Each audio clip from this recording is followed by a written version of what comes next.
Beau here and welcome to the video. So I've been traveling for 5 of the last 7 months. Today I'm going to tell you 5 things that I do every single day that save me money so I can travel longer. But first, let's head to the cenote.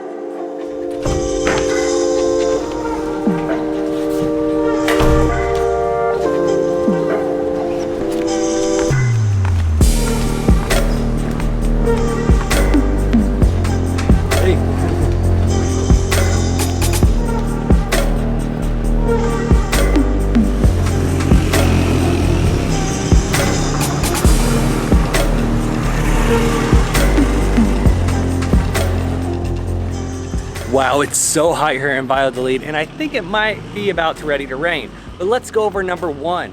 Number 1 is eat local and shop local. Do what the locals do. So whenever you're here in Mexico, it makes no sense. I mean, from time to time you do need a break from Mexican food, but it makes no sense to eat Chinese food and Italian food and everything for every single meal because you're in Mexico. So eat what the locals do. Eat tacos, eat panochos, eat all that stuff that the locals do. Eat where the locals do, shop where the locals do. Do everything like a local, and that'll save you a ton of money.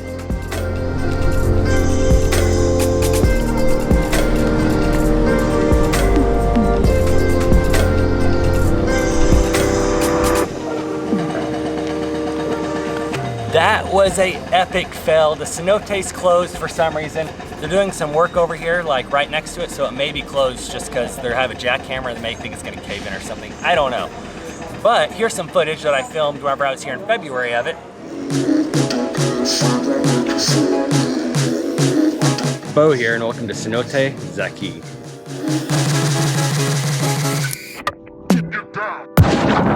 Filming in front of the sign is obviously not gonna work since it's closed. Everybody keeps on pulling up and talking to me as I'm trying to film. So I decided that I'm just gonna walk and talk here. So number 2 is to split accommodations or stay in dorms. And by that, a lot of people say, hey Beau, I don't have a friend that I can split with. Well, it's meet a stranger, become friends, and split the accommodation. I can't tell you the number of times that I've split a accommodation with somebody that I've known for 2 or 3 days, for a day or two, and I'm like, hey, you're a cool dude, or hey, you're cool, let's split accommodation. So split accommodations or dorms is the easiest way to cut down on your expenses. I know I personally stay a lot of places like boutique, and like I'm staying now in a private room. However, you got to remember that a lot of these places I'm actually not paying for. They're my clients.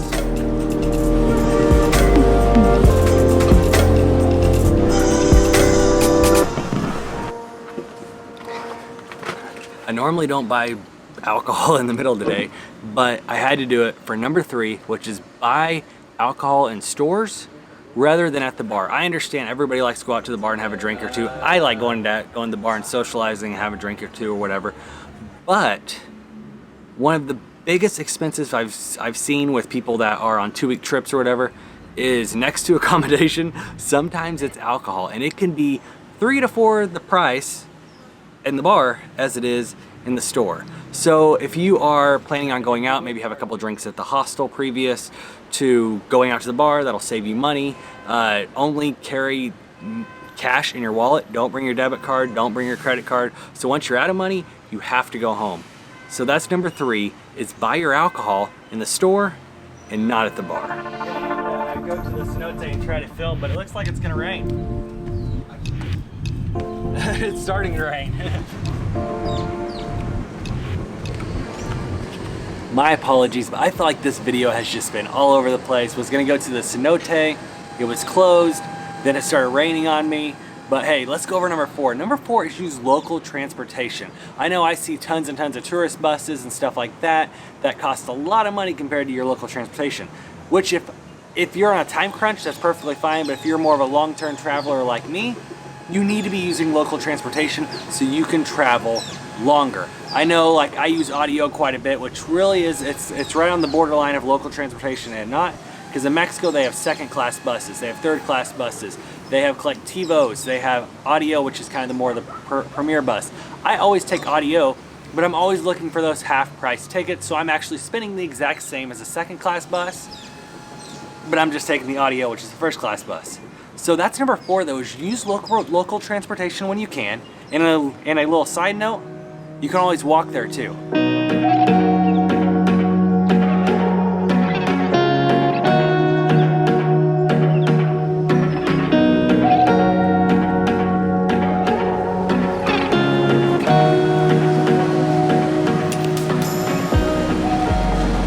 I just walked down to the main square in Valladolid. Right now all the buses from Cancun and Tulum are here, so it's extremely busy. There's about 100 people waiting in line at the churro stand. So it's like a 10 out of 10 on the busy scale. But let's talk about number 5, which is keep a daily budget. A lot of people think keeping a daily budget is a big chore. I have a simple way that's gonna make it super easy for you to keep track. Here is my notes that I actually have on my phone, and what I do is I keep track of my credit card charges and my withdrawals from the ATM, add them together, and simply divide them by the number of days I've been traveling. You don't have to categorize them into travel, food, accommodation, no.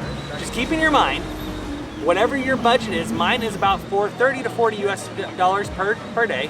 Try to spend that or less, and you will stay on budget, and you can kind of keep a rolling day average, and that'll definitely help you. Of course, you're gonna have days you spend more, some days you spend less, but you should be able to keep on track a whole lot better with this easy note that you'll make on your phone. So hey, thank you so much for watching. Please like and subscribe on this video. I know this video has been all over the place, but like always, Beau out.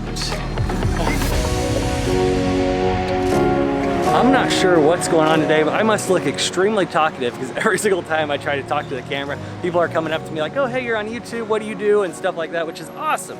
So if you see me in public, definitely say hi. But if you watch this video, if you are this far in the video, we're at the tail end, you have to subscribe to this channel, like, and let me know what you think.